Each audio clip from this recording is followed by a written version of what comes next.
Exodus 34. The Lord said to Moses, "Chisel out 2 stone tablets like the first ones, and I will write on them the words that were on the first tablets, which you broke. Be ready in the morning, and then come up to Mount Sinai. Present yourself to me there on top of the mountain. No one is to come with you or to be seen anywhere on the mountain. Not even the flocks or herds may graze in front of the mountain." Moses chiseled out 2 stone tablets like the first ones and went up to Mount Sinai early in the morning, as the Lord had commanded him, and he carried the 2 stone tablets in his hands. Then the Lord came down in the cloud and stood there with him and proclaimed his name, the Lord. And he passed in front of Moses, proclaiming, the Lord, the compassionate and gracious God, slow to anger and abounding in love, faithfulness, maintaining love to thousands, and forgiving wickedness, rebellion, and sin. Yet he does not leave the guilty unpunished. He punishes the children and their children for the sin of the parents of their 3rd and 4th generation.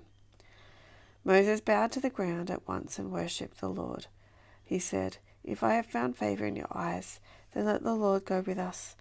Although this is a stiff-necked people, forgive our wickedness and our sin, and take us as your inheritance." Then the Lord said, "I am making a covenant with you before all your people.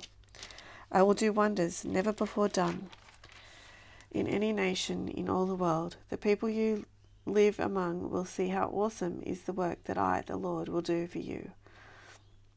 Obey what I command you today. I will drive out before you the Amorites, Canaanites, Hittites, Perizzites, Hivites, and Jebusites. Be careful not to make a treaty with those who live in the land where you are going, or they will be a snare among you. Break down their altars, smash their sacred stones, and cut down their Asherah poles. Do not worship any other god, for the Lord, whose name is jealous, is a jealous God. Be careful not to make a treaty with those who live in the land, for when they prostitute themselves to their gods and sacrifice to them, they will invite you, and you will eat their sacrifices. And when you choose some of their daughters as wives as for your sons, and their daughters prostitute themselves to their God, and they will lead your sons to do the same. Do not make any idols. Celebrate the festival of unleavened bread. For 7 days eat bread made without yeast, as I commanded you. Do this at the appointed time in the month of Aviv, for in the month of you came out of Egypt. The first offspring of every womb belongs to me, including all the firstborn males of your livestock. Whether from herd or flock, redeem the firstborn donkey with a lamb. But if you do not redeem it, break its neck.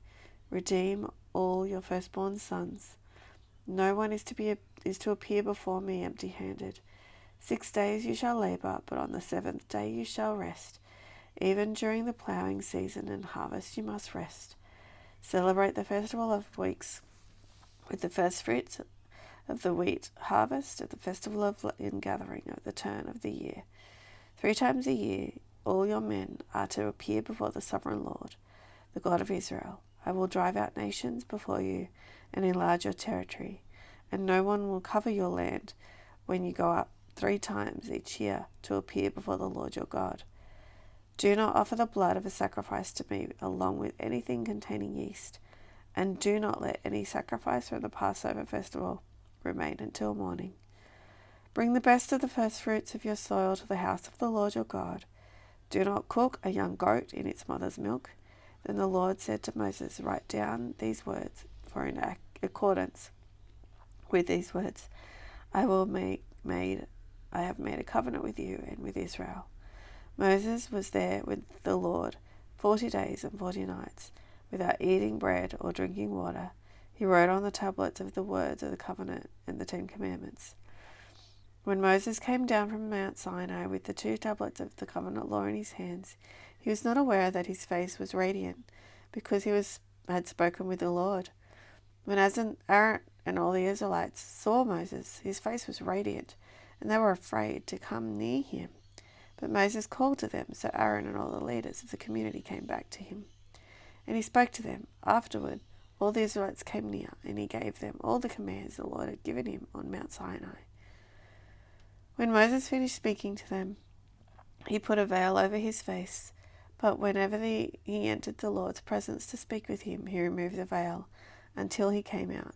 And when he came out and told the Israelites what he had been commanded, they saw that his face was radiant. Then Moses would put on the veil back over his face until he went up to speak to the Lord.